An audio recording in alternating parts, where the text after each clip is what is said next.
It's just gone 6 o'clock in the morning, and you join me having my first brew of the day by the banks of Poor Pan Lake. This is my recharge time, guys. It's a little bit new actually. I've recently introduced it into my daily routine. Getting up a little bit earlier than previous because it's just so pig hot during the day. I don't know why I'm whispering. No one's listening around here anyway. Even the goats are busy. But yeah, another hour or two. It's going to be that sort of temperature here on the lake. So what I've been doing is getting up before the alarm goes off. I currently have my alarm set at 6:15, and I make my brew, and I come out and I just recharge these batteries. Because there's no doubt about it. At the moment, it's hard going with the current heat wave, the prolonged heat wave, and I know a lot of you guys are in the same sort of situation, living in rural Thailand, and it is a struggle physically every single day. So we've got to make sure that, well, I have to make sure that that I remind myself why I'm working like a dog, and obviously Toonies as well, and help to keep the motivation levels high. So coming down and just sitting by the lake with my brew and watching the fish mill around in the shallows.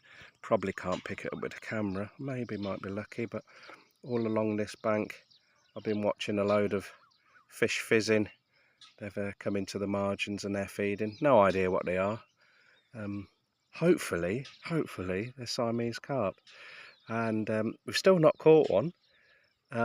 We put a load of fingerlings in, which were about 1.5 inch in size, about a year ago.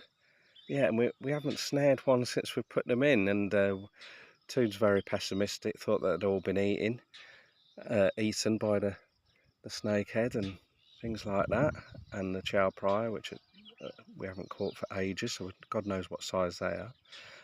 But 3 days ago, Toon had managed to get a load of old cabbage offcuts from the market stall holder that lives in the village, and we launched them in there, and lo and behold, Toon said, I thought I just saw one, and I took it with a pinch of salt. And then when I came down later to fill the water buckets up for the goats, one rose up nice and slowly, unmistakable Siamese carp when they come up like that. And then since then we've seen them on 2 other occasions. So there's at least one in here that we've seen 4 times. Hopefully there've been 4 different fish, and they're doing all right. We've also caught a couple of Esoc Thai, which are the Julian's golden prize carp. Very slow growing in comparison to something like Siamese and Mekongs, but yeah, they're looking nice and healthy. So yeah, when I come down here, that's what I'm hoping to see. I've seen a couple of tilapia in the corner down here that are just eating some vegetation on the side of the bank. There's not a lot of vegetation, it's bone dry. I think we've had 2 downpours during the dry season so far. We had to lock the old gates up last night. The wire hinges almost weren't up to it, and nearly got blown into the lake again.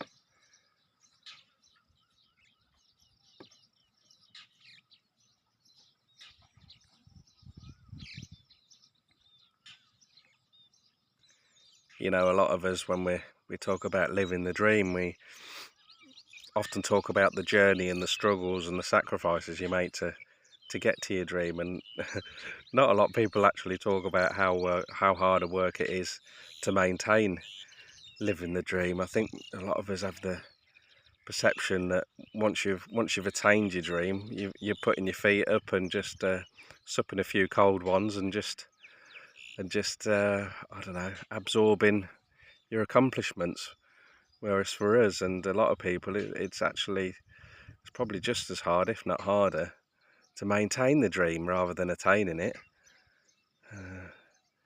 Yeah, I think a lot of people might be shocked by that when they actually say they get out to Thailand or wherever your dream takes you, and you think that's it, I've cracked it, but it's not. It's probably the hardest bit is still yet to come, and I think that's why this sort of like half an hour in a brew in the mornings is good. It just reminds me what it's all about. So in another hour or so, when I'm sweating my nuts off, grafting, and the body's starting to ache again, you remember why you're doing it, and that's what it's all about, isn't it?